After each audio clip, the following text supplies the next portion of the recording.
This is your favorite receiver, Juan Daniels, and you're listening to the DGD Podcast with my man, Robert Reynolds. Go Dogs! Welcome to this episode of the DGD Podcast. It is cocktail party week. Oh my God, as a Georgia fan, I cannot wait for this, but we've got a lot to talk about here. Got Mark Schipper from Fifth Down College Football here. Going to talk a lot about this odyssey that he's doing right now. If you're not familiar with it, it's on his social media. There's a lot to go there, but I'm going to let him talk about that more on the show today. But look, first, like I said, welcome to the DGD Podcast, the NCDGD himself, Robert Reynolds, and brought to you by La Terrain. Use code DGD at checkout to get 10% off of your purchase. It is La-Terrain for those listening on podcast, La-Touraine.com. Use code DGD at checkout and get 10% off of your purchase. With that being said, welcome, Mark, to the show. Welcome. Hey, thank you. Glad to be on. It's going to be a fun week and a fun game in Jacksonville. Oh, yeah, and the good thing about it is you're actually going to be there, as a lot of Georgia fans will be. And honestly, let's go ahead and jump straight into this odyssey because to me, it's one of the most intriguing type of things that I noticed on social media, and I like keeping up with it. But let's talk a little bit more about it and maybe why you wanted to start doing this. So with that being said, what wanted you to do this odyssey, to speak? Yeah, pure love of college football and early life fascination with college football, and it's just been something I stuck with. I'm a writer. I've been reporting and feature writing for the last 10 years, but that was never intended to be a career, so I wanted to move into books. And a college football book sounded good to me. It was something I loved and something I could get into. So I knew the way I wanted to write it. In college football, as you know, it's a highly regional game. People are into their conference, they're into their local teams, and they kind of spread out haphazardly. They may not follow the rest of the country as closely as they follow their own, but I've always followed the game nationally. So the book I wanted to write is I wanted to get into everybody's folk cultures, their local traditions, their local histories, and the big rivalry games. I thought was the best way to do that, showcasing some of the top teams from the region, telling how they got together, why they got together, and then using that as jumping off points to tell the bigger story about college football and American history. So the project grew from that concept. Yeah, I noticed. I think when I first started following was when your first week here. For those watching, I'm going to pull up a overlay here for people to see this. So basically, up to this week, right? You're going to be in Jacksonville this week. So far this week, if for people watching, this is where he's been each week in order here. And I want to let you explain each week and maybe just give a brief reason when you explain it, why you chose that week, if that's fair to you. Oh, yeah, definitely. LSU, UCLA, a couple reasons there. LSU is a major Southern team, which is why I went back to Baton Rouge later in the year against Florida. You can see I went to school at UCLA. So I wanted to anchor this project. It's not just a college football story. It's the travel odyssey around the country. So I wanted to personalize it a little bit and start where I started. But UCLA also has the distinction of being a major college football program on the West Coast. USC built West Coast football as we know it. UCLA came in almost 30 years after USC had started. But UCLA became a major figure in college football as well, from Rose Bowls to Heisman winners to national titles and to really helping to integrate the game. Jackie Robinson played at UCLA and many other notable athletes. So UCLA had a major role in building college football. Texas, Arkansas was a game of the century, 1969, number one versus number two. Many historical implications there. President Nixon famously choppered into that game, and he was using it in his re-election campaign in 1972. He thought he could win votes by attending a big college football game, which points towards my thesis, which says that college football is inseparable from American history and culture. So if a president uses a college football game to try and win a presidential election, or at least help him, it's pretty fair proof that what I'm saying is true. Nebraska, Oklahoma, these were back-to-back game of the centuries. 2 years later, 1971, Oklahoma, Nebraska, number 1 versus number 2. Nebraska was on the way to back-to-back titles. Major game and kind of a defining game for the Southwest Great Plains region. So I wanted those teams and that rivalry to tell the story in that part of the country. Ole Miss, Alabama, major Southern schools. Mississippi has not played a big role in terms of championships or titles, but they played a big role in the social story of this country. Talk about the radical 60s and the move to integrate Southern teams and universities. And then Alabama, obviously the monster of all monster traditions. And Alabama's been everywhere. First 4 national titles, won in the Rose Bowl. I don't think I need to say too much about why Alabama's in this book. Oklahoma, Texas, same thing. Big Southwest rivalry. Had to have that. Florida, LSU was pure Southern flavor. Talk about Florida, Louisiana, the big tailgates. Unfortunately, that one did not work out like I wanted it to. I was hoping for a top 15 kind of game. Night kickoff in Death Valley. It kicked off at 11 a.m. But to make up for that, it was one of the best games I've been at this year. For anybody who watched that, you know why. It was an incredibly exciting game, and I was glad I was there. SC Notre Dame, the major intersectional rivalry in this sport, West Coast, Midwest. Usually rivals are very close to each other geographically. This is a cross-country rivalry, and it's a ferocious one. So that's why I was there. And then Florida, Georgia, baby. That's major SEC rivalry, major Southern rivalry, and really the world's largest outdoor cocktail party. It'll always be that to me.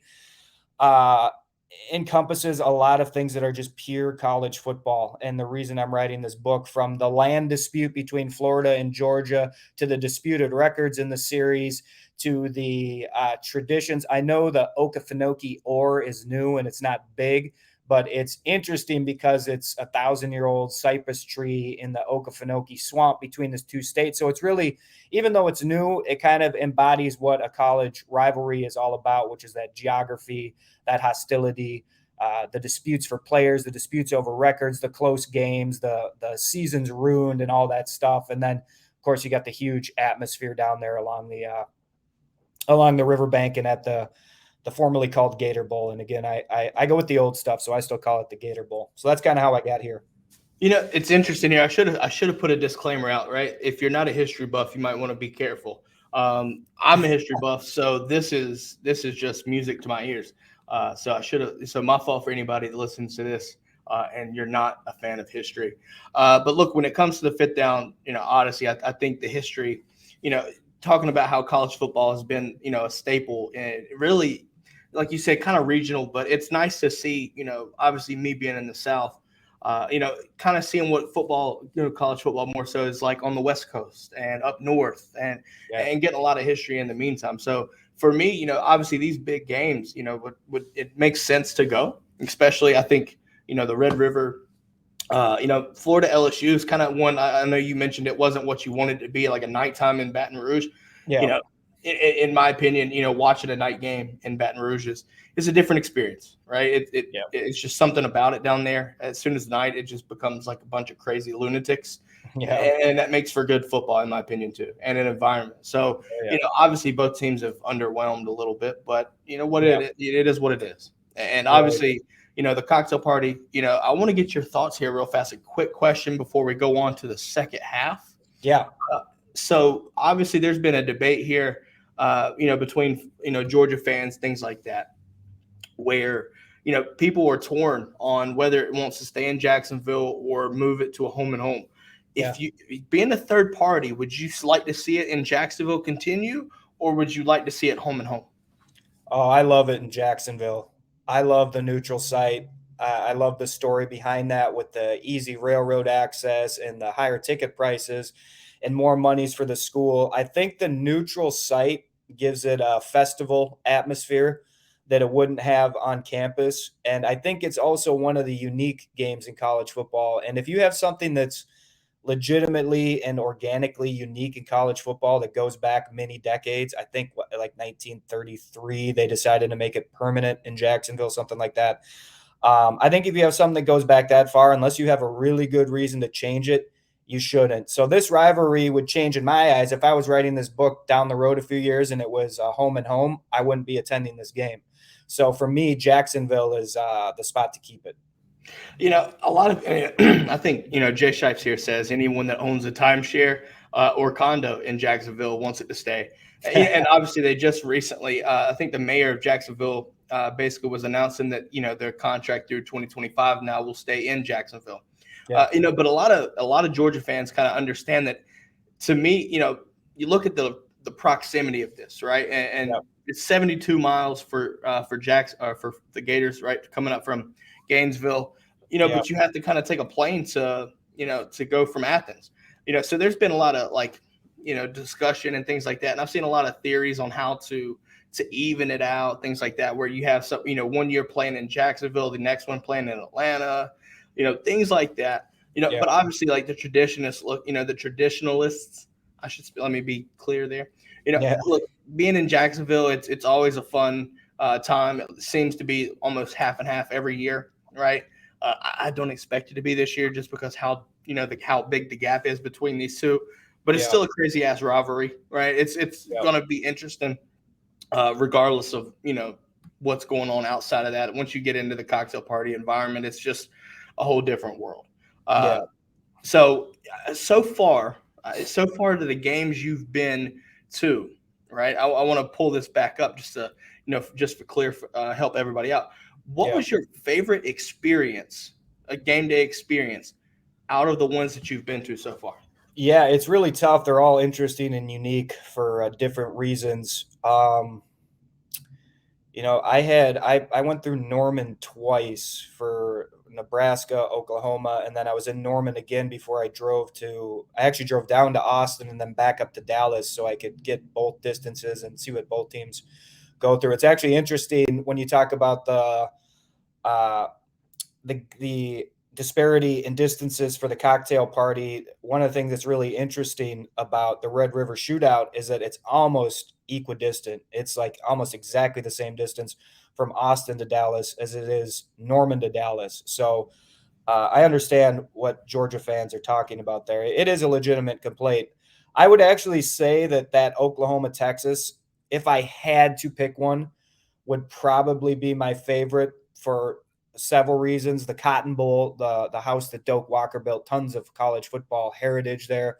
The State Fair at Texas, the way both fan bases take over, it's a 50-50 split, and they take over dining halls and start chanting, and it's just this huge crush of mixed colors and everybody in a very festival-like atmosphere. And then for a neutral stadium, it is rocking in the Cotton Bowl, and it's fascinating to watch half the stadium happy and half the stadium miserable. It's rarely both happy at once unless we're talking about pregame or halftime or something.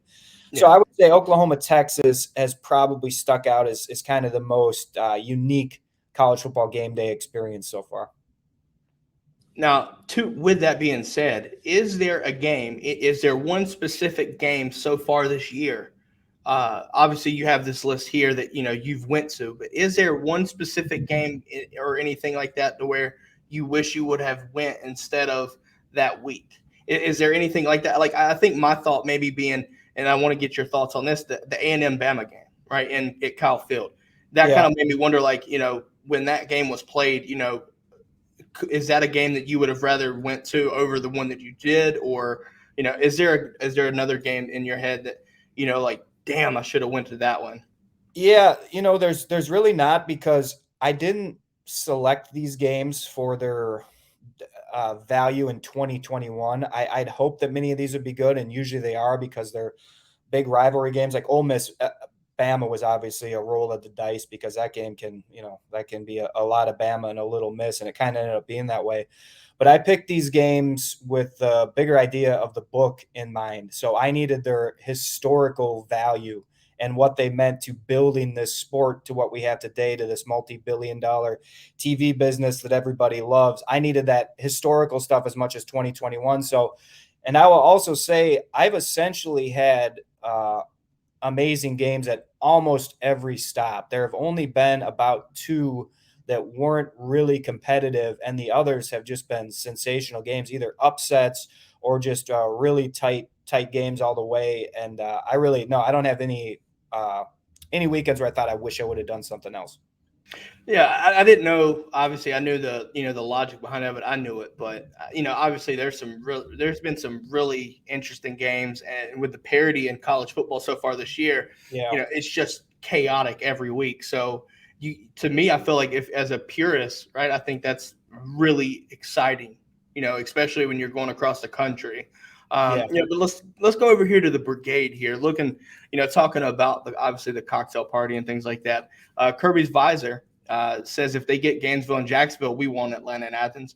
And look, and obviously there's going to be, like I said, a bunch of theories on how to make it somewhat more even, right? But like I said, obviously we know that, Jacksonville, look, there's a lot of money that, both Georgia and Florida get, right? Yeah. Tons of money comes out of that game for both schools. Yeah. So, obviously, look, what we want, sometimes money overweighs that, especially when it's going to, to benefit the athletic departments, things like that. You kind of have to make that kind of call. But, with that being said, Tennille here also says cycle all three: Athens, Gainesville, Jacksonville.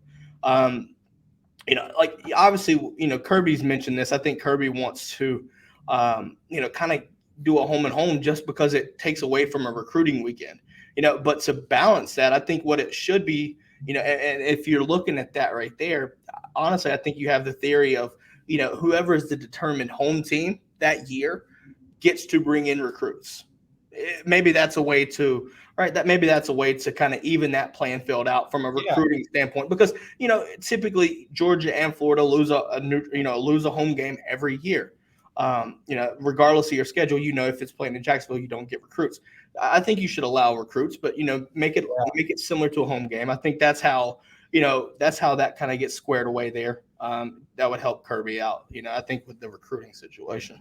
Yeah, that's an interesting idea. It's interesting to hear Kirby say that too, because there are kind of a few guys who are really all in on understanding this era of college football, and I'd say Nick Saban's obviously the top one, and then Kirby Smart, who came from that lineage, is following that game plan in terms of just all out recruiting. So it's interesting to hear his mindset on this is different than a fan's mindset, a television executive's mindset.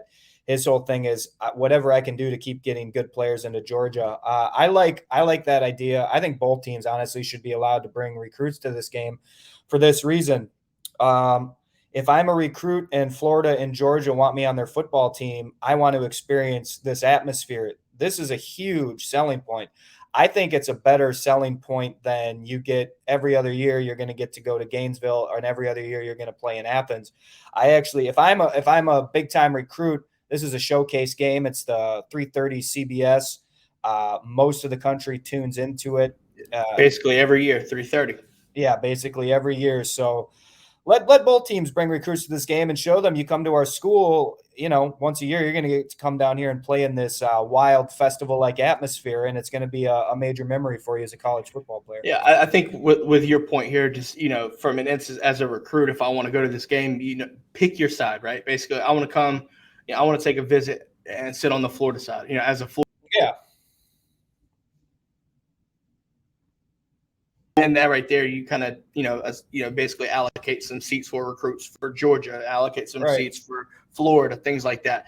And look, for me here, I know the game's always fun, right? It's always fun. I don't care, where teams are right now, where Georgia is, where Florida is. I'm always going to hate the Gators. Look, that's just me. You see the G. Oh, sorry. You see the G. You already know that I'm going to hate my damn Gators. But you always want to see, obviously, you always want to see this competitive game because it means more outside of just that game, right? Yeah. You look at recruiting. You look at, just what it brings, to athletic departments, things like that. So, I get the logic to stay in Jacksonville, but I do think that, you bring up arguments like Kirby does with the recruiting situation. I think you alleviate that by doing what we've talked about. And that way both people kind of get happy, even though you're losing a home game. For instance, recruits love Athens, and we're about to transition to a perfect segment here to ask you another question. What it's like to go to, Athens and visit Sanford Stadium and the campus, right? And with that being said, you were actually on the campus, right? Yeah. And taking a little stroll around Athens. So what was your experience like there? I don't know if you've ever been to Athens or not. What was it like for you? Yeah, this is my first trip. Beautiful campus. I know when Georgia was building that campus, they modeled some of it off Yale University. Georgia has a very interesting history with Yale, from their early rivalry to actually getting Sanford Stadium built. I'll tell you, it was hillier than I thought it was going to be. Nobody told me how hilly Athens was. So I got out on a couple jaunts, and, the map doesn't show the hills. And next thing I know, I was just going up and down and up and down. But once you get used to that, man, a beautiful place. I love where the stadium is. Some reps from the athletic department took me through Sanford yesterday. We kind of went through where the players walk in, went through the game day traditions, visited the monuments, and obviously the UGA graveyard. That doesn't sound very happy. It's more cheerful than a graveyard. It's definitely more of a memorial type memorial. There you go. Thank you. Yeah, there we go. I'm kind of blank on the word. The UGA Memorial, which is very cool. Went to the UGA dog kennel down there, got all that story, and man, really, really cool stadium. I understand why Kirby wants to get kids in there. We actually went to the end zone, the open end zone, and looked down into the section where they bring their recruits, and they got to kind of, it's a little VIP. There's some nicer seats. They all have seat cushions, and it's right above the tunnel where the players run out. And the guys were telling me Arch Manning was row one a couple weeks ago on his recruiting visit, and loved it. So, yeah, I get it from Kirby's perspective, but Athens is great campus. Obviously, I know on social media, things like that, I've been following you, like I said, and I knew when you were coming to Sanford, I saw the picture teasing it, right? Teasing you inside Sanford Stadium. And I know we had talked about you doing some video as well. So if anybody's curious about that, I'm sure that you'll be posting that up as well. So definitely, we'll talk more about this, but obviously stay tuned there because there's some video and things like that. Obviously talking about the book as well. But obviously, looking at what Sanford Stadium is about, and we'll transition after this to the rest of the Odyssey. From that right there, obviously 92,000, roughly going on 93,000, right? Capacity. Right. I'm a person that I think Josh Brooks and company, it's time to look into expanding, capacity to try to fit 100,000. You look at Bryant Denny, you look at Neyland Stadium, things like that. Kyle Field, 100,000. Right. With 93,000, Georgia can be one of the loudest environments in college football, right? With the whiteout at Penn State against Auburn, you have that at a night game, and then you turn around and I don't know if you've heard about Holly Rowe talking about it, but the statistic where a noon kickoff against Arkansas, we were louder, right?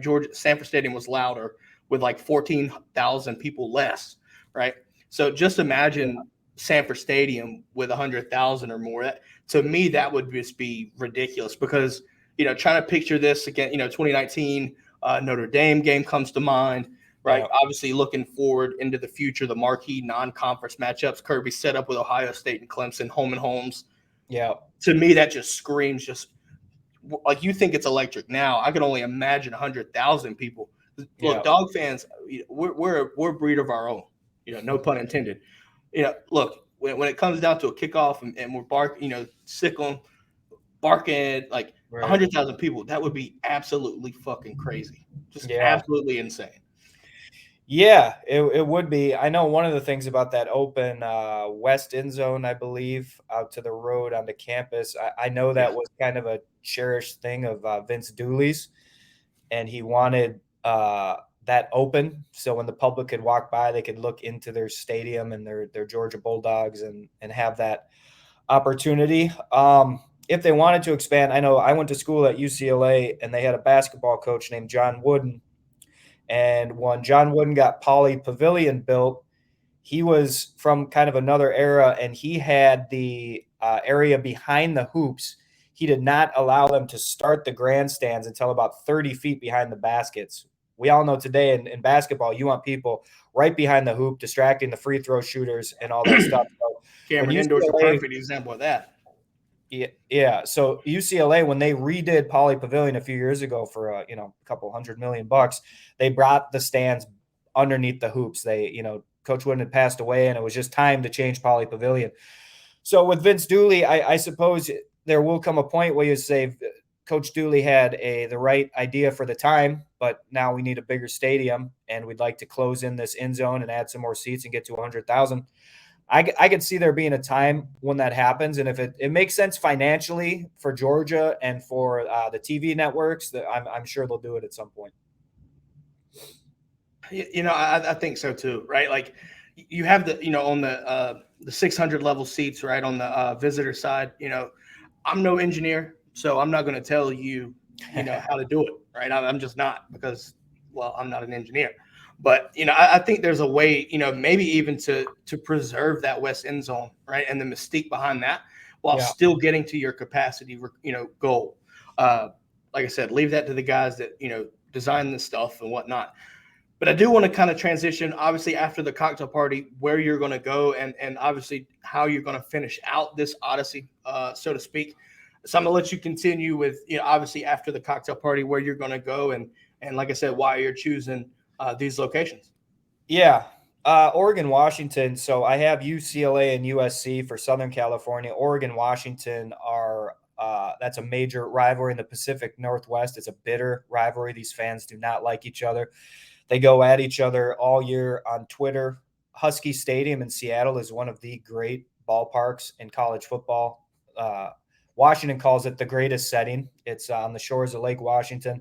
It's just beautiful, and they redid it a few years ago and modernized it. And getting to a game at Husky Stadium has always been an important thing to me. And I want those two schools to tell the story of Pacific Northwest college football, Washington being kind of the heritage program, a foundational school in the different iterations of the Pacific Conference. And then Oregon is kind of the nouveau school. Oregon represents a lot of where college football is headed, and Oregon has been the spark plug behind a lot of where college football is headed and a lot of things you see. So that's an interesting story.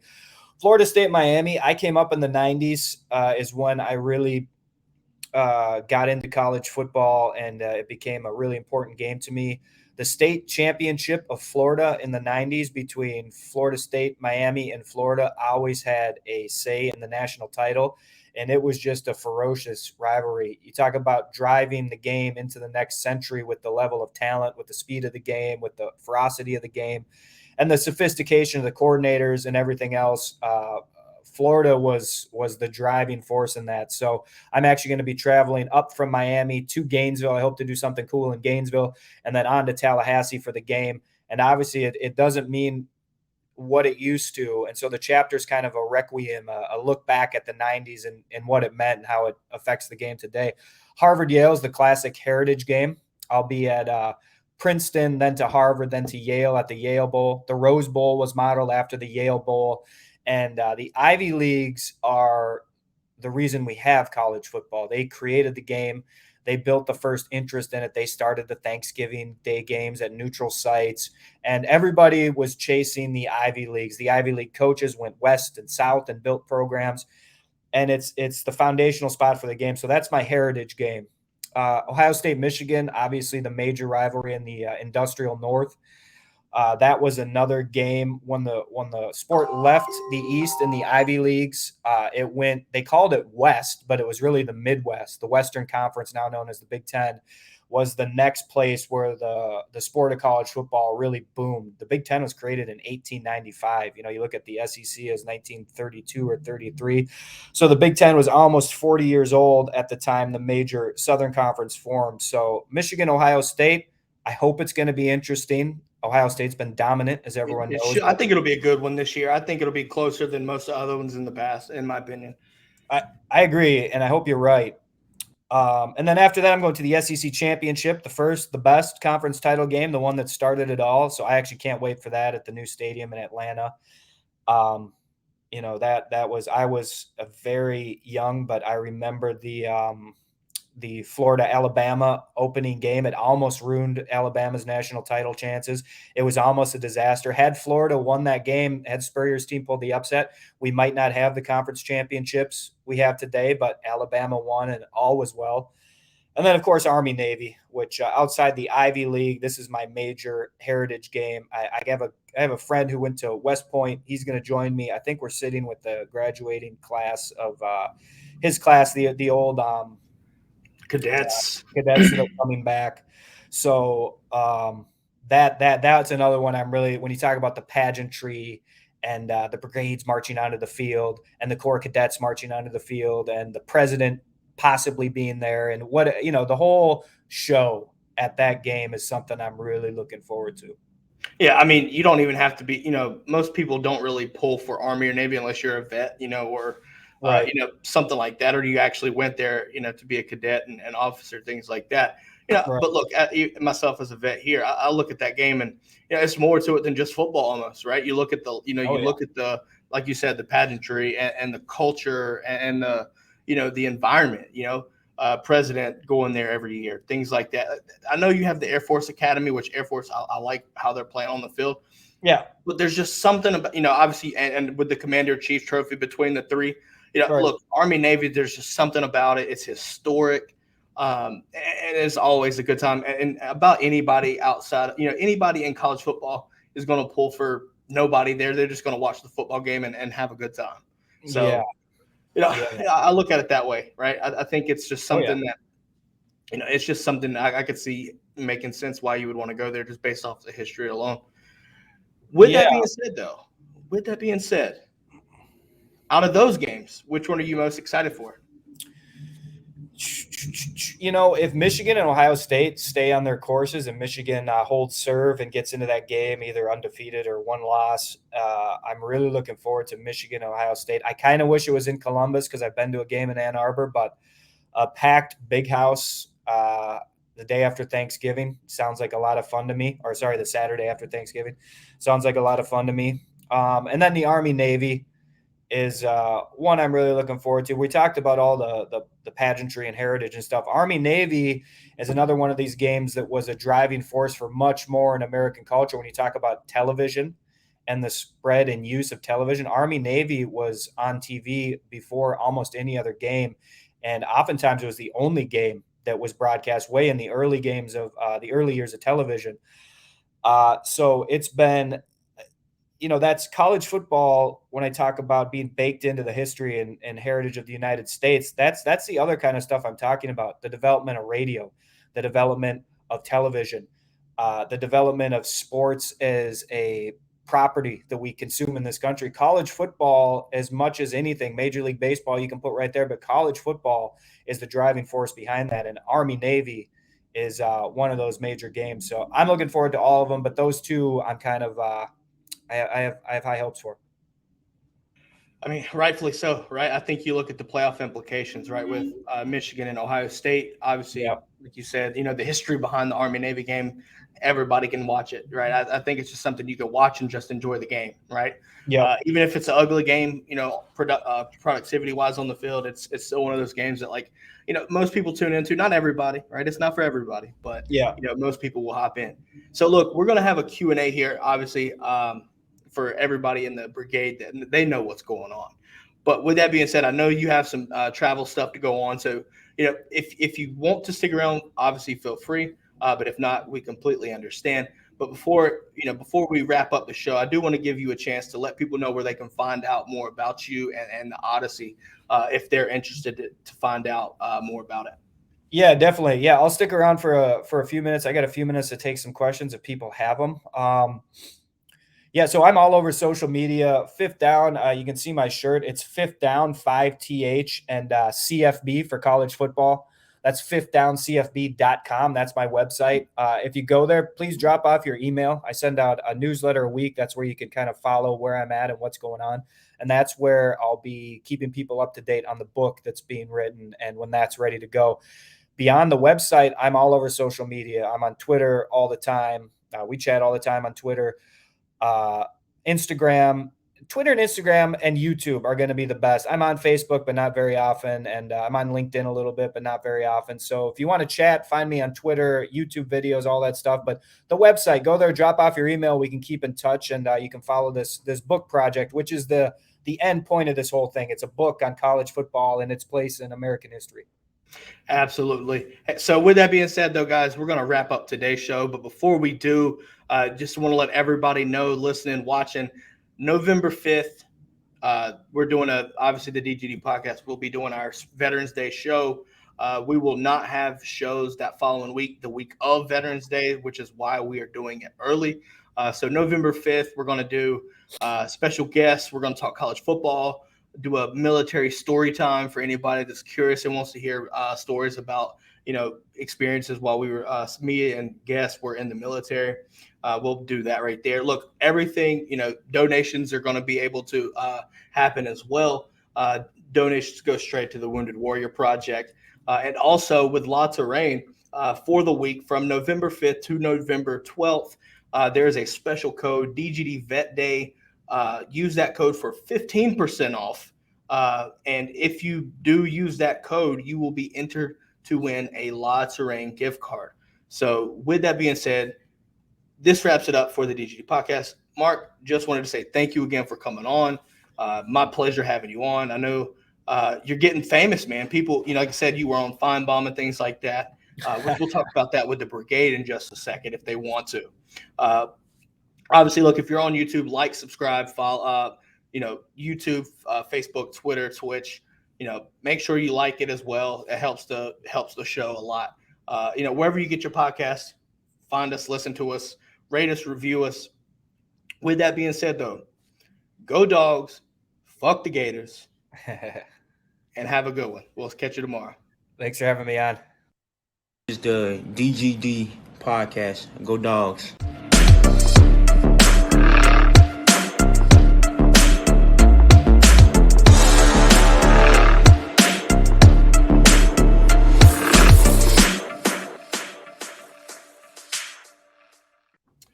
We are back, Brigade. We didn't leave you for too long. You know how it is. Jay Shipes. Well, we're going to read the first question. We'll let Mark answer this. I know you got a couple minutes. We'll read a couple questions here. Yeah. Which band is the most annoying? Hated sitting in the end zone near Michigan State. All those Trojan fans walking around in green Warrior skirts and flip-flops at Citrus Bowl against Georgia. What band is the most annoying if you had to choose? That's interesting because I'll name another Trojans band, USC's band, because USC has some very cool fight songs and march songs, and I say that as a UCLA graduate. So they have some really cool traditions they do, but USC's band never stops, and they play that march 400 times a game. They play it if there's like a defensive tackle for loss. They play it if there's an offensive gain. They play it after a first down. They play it if the sun comes out from behind a cloud. They play it for any and all reasons, and it never stops. So in terms of just pure annoying, it's the other Trojans, USC. I'll look at it this way, right? I could see that, but especially you've been at UCLA, dun dun dun dun dun dun dun dun dun dun. I could get it, right? I get it. As a Georgia fan, I'm going to say Tennessee because I do not want to hear fucking Rocky Top anymore. I just don't. Look, I'm not going to be mad about it because like the actual song is not bad. But when you associate that song with Tennessee, it just has a different level of like just agony, right, to me. So yeah, it's not always that the songs are bad. It's like the frequency you hear them and the moments you hear them. It's like, dental work is good for your teeth, but it's never it's much a bitch fun. while you're doing it. Right, exactly. With that being said, though, out of the games you've been to, what band or marching band or whatever had the coolest intro pregame, like the pregame halftime shows? Everybody knows the Ohio State band, right? But obviously you haven't been there just yet. I would think, out of the ones so far, which ones were your favorite in regards to the bands? Yeah, I saw Ohio State at a Big Ten championship game. They were good. A few teams have really good bands. Alabama's band is really good. LSU's band is really good. What Notre Dame's band puts on a really great show. When you talk about interaction between fans and band, Notre Dame's student section is very much in sync with their band. And I love marching bands. To me, marching bands are, and the pageantry and the pomp around them are what separates college football from the NFL. These are our traditions that make us a separate game. And so those bands I named are all really good. I had a lot of fun with Notre Dame's band last Saturday. I'll look at it this way. I think hold on, let's see. Oh, my God. Jay brought up the point. Remember the halftime band that drew a penis on the field? Crazy. Which one was that? I don't even know. I don't remember. Jay, in the comments, let us know which one you're talking about. I felt like that would be something you would remember. Like, if you saw it, you would know. and it's like haunting you if you remember. I honestly look. I don't know what to say to that, but Yeah, I send would have a died. link to that one so we can find out what's going on there. I need a link to that. Oh, you know what? It might have been that rocket ship. I know there was a rocket ship that was made a few years ago that was very phallus-like, and it was a big joke. Man.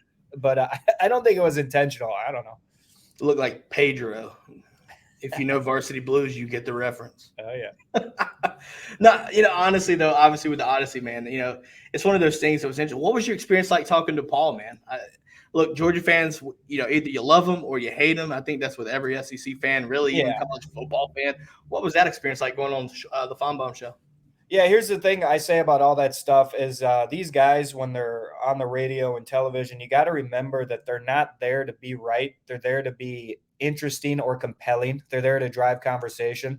So love or hate Paul, he does a great job at getting people to react to what he's putting out, and that's his job. People watch things they hate as much as they watch things they love. It's kind of an amazing thing. So talking to Paul was very easy. The conversation itself was easy. It almost didn't happen, though. I was in my car looking for Sanford Stadium. Crazy travel day. Got in way late. Flight was delayed by an hour and 15 minutes. I'd had like 90 minutes to get to extra to get to Athens and get to Sanford Stadium and set up. Instead, I got there and I had about 15. I'd never been to Athens. I didn't know where to park. I didn't know how to do anything. So I'm driving, and the phone call comes in from ESPN. It's a FaceTime call. I actually took the FaceTime call while I was driving my car and just said, hold on, tossed the phone down, pulled the first right, saw a little turn in, pulled the second right, got out of the car. There was like a concrete half wall, and the guys are in my ear. Man, are you going to be able to get on in time? We're going on in 90 seconds. I said, just hold on, man. Got out the car, put it in my selfie stick, stood there, sat down on the half wall. Like 20 seconds before this thing started, the thing came up, and he started talking to me. So talking to Paul was the easy part. I thought it might not happen. You gotta love the logistics of travel. Tanil says Paul has to do that 4 hours a day. That's insane, intense. Yeah. I feel like look, we do this for about an hour, like twice a week right now, right? Right. So finding 4 hours a day, I think, let's be honest here, taking the calls and the guests make it easy, but it's still a lot of stuff to talk about and redundancy. In my opinion. Absolutely. All right, Jay Shipes, the penis band here. Kansas State band director got fired the day before. It was hilarious. Look great, it up, man. I'm gonna have to look that up because I'm just gonna let you know now. If you follow me on my Twitter, I'm gonna find it. If I find it on YouTube, I'm gonna share that link. Be prepared. Perfect. I'll post it. I don't care. Yeah, that's great. If I see it and I look at it right here, I'll probably die. Like I'll cry at work or whatever, and not care. No shame. No shame. Kirby Visor is laughing at it. Yeah. If I saw a penis on the field, I might lose it. Like, look, we're old, right? We're old. We're grown men. But look, sometimes things like that happen, right? That's why when you get fired from a job, they take your key card and shut down your computer like 5 minutes later, because people, when they get fired, weird things happen. So the fact that guy got fired the day before and then that happened on the field, that was somebody screwed up on the security there. Well, speaking of getting fired and still doing their job, what about Ed Orgeron? What are your thoughts on that? I thought they would have let him go and just did an interim coach, but they didn't. I don't know how to feel about it, man. I really don't. Yeah, I don't either. I guess they did it for stability's sake and to kind of let him finish it out, because from the outside looking in, I think I've seen a lot of what I would call inaccurate characterizations of what happened. From what I know, that the internal dynamics at LSU had really deteriorated, that the program was kind of teetering on chaos with him. It wasn't that he hadn't won a national title again. That's kind of then the narrative is, he doesn't win you a title every year and he's going to be fired. That's clearly not what was going on there. But at the same time, I don't think LSU's administration wanted to look crazy to the outside world, which is just 2 years removed from one of the greatest seasons in the sports history. You throw a guy out, halfway through the year. So I think they're just trying to keep it as like a clean divorce. You know what I mean? We're going to stay together for the kids until the end of the year, and we're going to make this as smooth as possible. So that's kind of my interpretation of what's going on there. Maybe. Obviously you look at, like Auburn letting go of their wide receivers coach, right, mid-season. Right. Certain things like this is just kind of awkward, but, to that point, it gives you more time to really hone in on a search, right, trying to get ahead of the game. Right. Yeah. Especially, like obviously with head coaching jobs right now, obviously LSU, everybody's going to be looking at that, and USC, rightfully so. There's so much going on right there. And basically what I'm catching is everybody wants me to tag them in that Kansas State video. So I have a job to do after this. And if that is the case, Tennille, I will tag the Brigade and company. Just going to let you know that now. Look, we're going to wrap this thing up, man. I know you've got a lot to do. You've got to get down to Jacksonville, whatnot. Yes, sir. So with that being said, I hope you enjoy the cocktail party. I hope it provides the experience that you need. Look, I hope it'd be a good game. Look, Georgia should dominate this game. So prepare yourself. We'll see. It's college football. Look, it's a crazy ass rivalry, man. Anything can happen, but yeah, we'll see what happens. I've got faith in the Dogs. I think that defense is just too damn nasty right now. Probably. Hey, man, look, like I said, safe travels on the way down to Jacksonville, and I hope you have a great day along with the Brigade. I hope everybody has a great day as well. Tune in tomorrow. Hey, showtime 1:30 tomorrow. Remember that. So tune in then. We got Harrison and Juan will be back on. In-depth preview of the cocktail party. You're going to hear it because, look, my shit talking's about to be real tomorrow. Just the way it is. Just the way it is. Mark, like I said, man, thanks again, buddy, and safe travels. Yeah, appreciate you. We'll be in touch the rest of the year. I see you on Twitter. Oh, no doubt about that. All right, Brigade, y'all have a great one. Peace out. Go Dogs.